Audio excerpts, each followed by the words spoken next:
the flipping and wholesaling houses in New York show. I'm Michael Pinter. I teach you how to start flipping or wholesaling houses in New York, or if you're already doing it, how to grow your business. Now,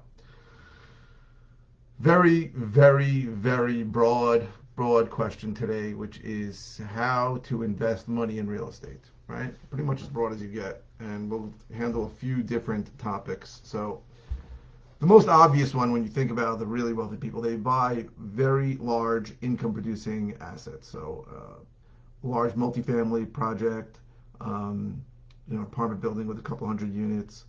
They buy a commercial building with tons of commercial units. That is the most obvious, right? You invest money in it. Now, what does that mean? Usually means putting up somewhere between 25 and 35% of the purchase price, and then you finance the rest.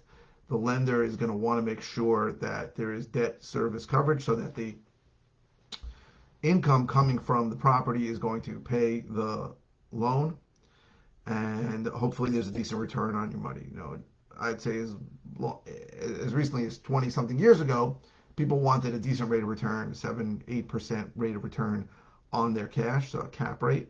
Just to explain how a cap rate works, a cap rate is the percentage of return on the purchase price if you didn't get any financing. So if you're buying something for $1 million, that produces net operating income, which means rent minus all expenses, including a vacancy allowance. Just to explain what a vacancy allowance is, some idea, some guess as to how much vacancy there might be. So after all of that, and figuring in management fees and all your taxes and your insurance and any utilities you pay and any repairs, what's your net operating income? So if you buy something for $1 million, that is, let's say, $80,000 a year in net income. That would be an 8 cap. Now, obviously, those numbers don't end up making sense if you are taking a loan. It's not going to be an 8% return. It can be much higher. If you're putting a smaller percentage down, even after the debt service, the cash on cash return will be different. But the cap rate is basically used as a general guideline to figure out how a commercial income producing asset is valued. And better areas, Madison Avenue in Manhattan, are going to have lower cap rates. You're going to assume a lower rate of return in a better area, and a higher cap rate, a higher rate of return in a crappier area, right? So what's happened over the last 20 years is that we've seen cap rates declining. So now many people, certainly in the New York area, are thrilled with a 5% cap rate. To me, that sounds absurd, but it's very common. And in cruddier areas throughout the country, you might get a higher 6, 7%, 6% cap rate. So that's the most obvious way to invest money in real estate. Now, your cash on cash return can be much higher, because if you're putting much less cash down and you get a good financing terms, you might get 10% cash on cash, and you might get 15% cash on cash return. But that is how those assets are valued. So that's one way to invest money in real estate. If you were a very wealthy person, that's how you'd be looking at investing your money in real estate. That is not what I do at all, right? So I invest in single family, 1 to 4 family market. I really invest money in marketing, right? And for many years, I was told by much smarter people than me that you're not in the real estate business, you're in the marketing business, and I didn't believe them. Which is why the first 4 years I was in this business, I did not market at all. I just bought things at auctions, live auctions, or online auctions.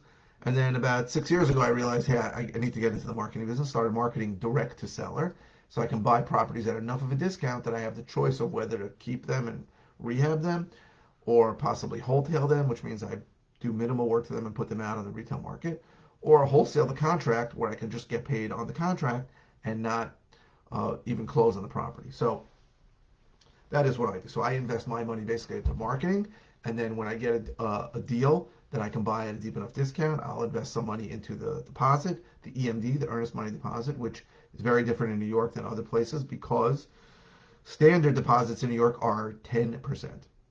So if I'm buying something for $300,000, a standard deposit would be $30,000. Significantly more than most of the parts of the country. Most parts of the country, when you buy a 1 to 4 family house, you're going to put a nominal deposit, so $50, $100, that kind of thing. Because in general, the contract process in New York to buy a residential property is extremely different, dramatically different than any other state in the country.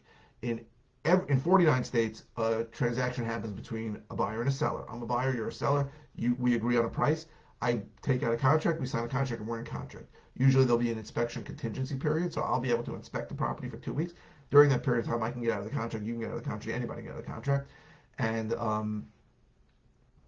or at least I can get out of the contract for sure.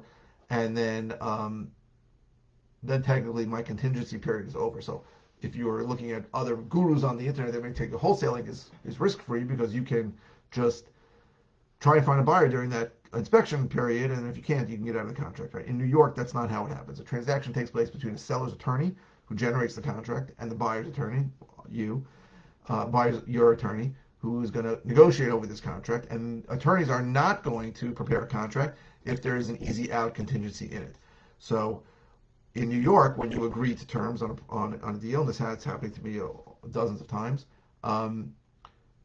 in recent months, it's happened a bunch of times. The buyer is going to then do an inspection, and before the contract's signed. So if there's any repairs that the buyer wants, that's going to go in an addendum to the contract. That's how it works in New York.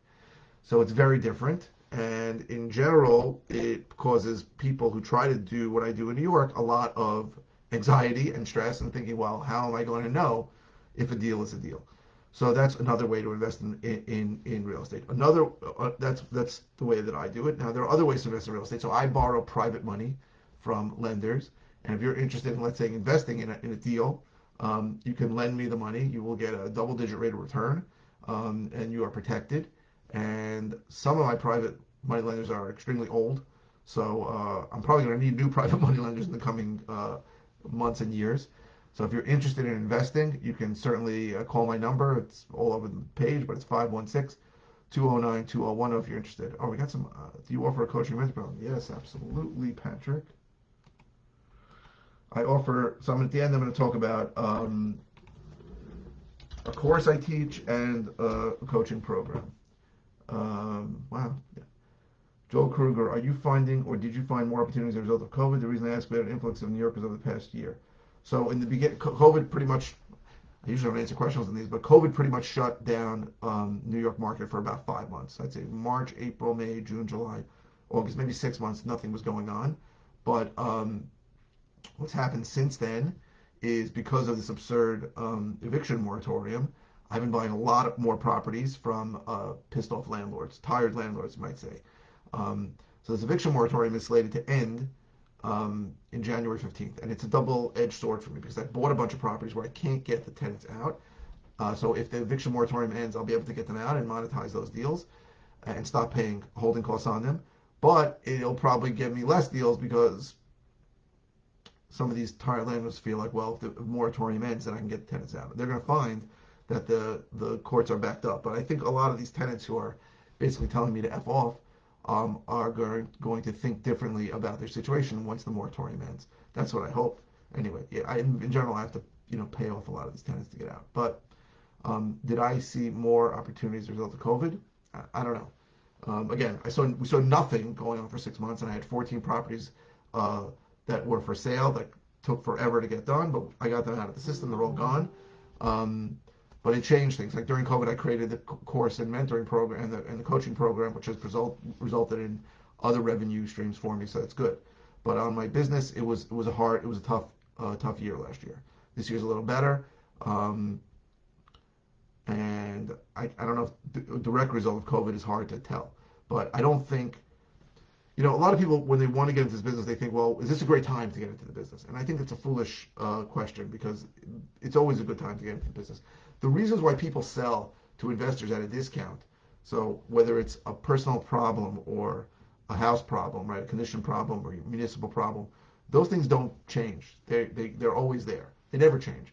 So whether there's a pandemic or not, believe it or not, there's always opportunities for this. So to answer Patrick's question, do I offer a coaching mentor program? So I hope this was helpful.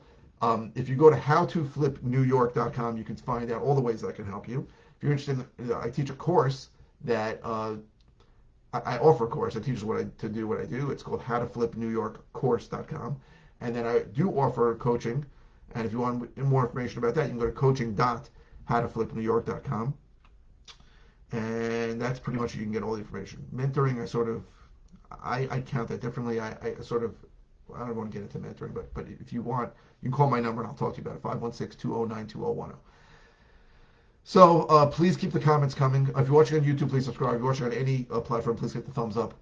Please keep the comments coming. I post 5 times a week. I don't always know what to say. The comments give me topics to talk about. You can ask any question about any topic. It doesn't have to be about the video you're watching. If it's a simple answer, I'll just reply. If it's a topic I've covered in depth, I'll send you a link to a video. And if it's a new topic, I'll do a new video on it. So thank you very, very much for watching.